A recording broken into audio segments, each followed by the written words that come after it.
Right now I am giving a prophecy. Sasa hivi natoa unabii. There is a big earthquake coming to China. Kuna tetemeko kubwa linaloijia China. Very soon we will see it in Japanese NHTV. Hivi karibuni tutaiona katika runinga ya Japanese NHTV. We'll see it Chinese CCTV. Tutaiona katika Chinese CCTV. We'll see it on CNN, Al Jazeera, BBC. Tutaiona kule CNN, Al Jazeera na BBC. The Lord already took me there. Bwana tayari alikwishanipeleka huko 2 days ago. siku 2 zilizopita. And I saw the earthquake. Nami nikaliona tetemeko la ardhi. It will flatten buildings. Itasambaratisha na kuzawasisha Those mijengo. are the signs in the Bible Hizo ni ishara katika Biblia that the Lord gave in Matthew chapter 24. ambazo Bwana alizipeana katika Mathayo 24. That when the nations of the earth will see, ya kwamba wakati mataifa ya ulimwengu yatakapoziona, then they will prepare for the coming of the Messiah. basi watajiandaa kwa sababu ya kukuja kwa Masihi. The earthquake struck China's Sichuan province at around 8 o'clock in the morning local time. The force was so powerful it shook the earth at least 10 centimeters per second. The epicenter was near Yan City, where 1.5 million people live. And in other parts, villages flattened.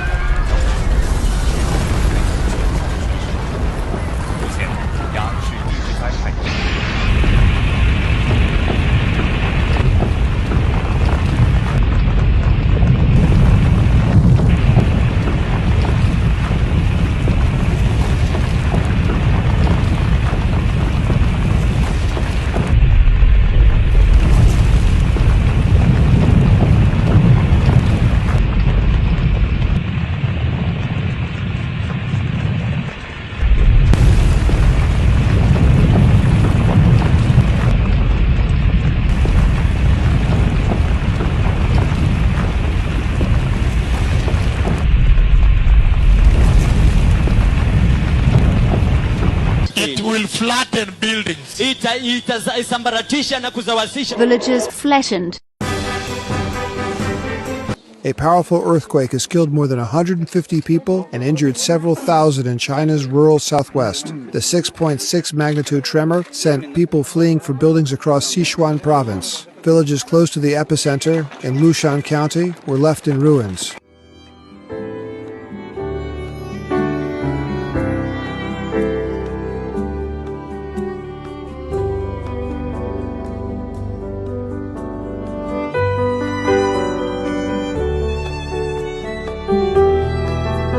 It will flatten buildings. Itasambaratisha na kuzawasisha. Villages flattened.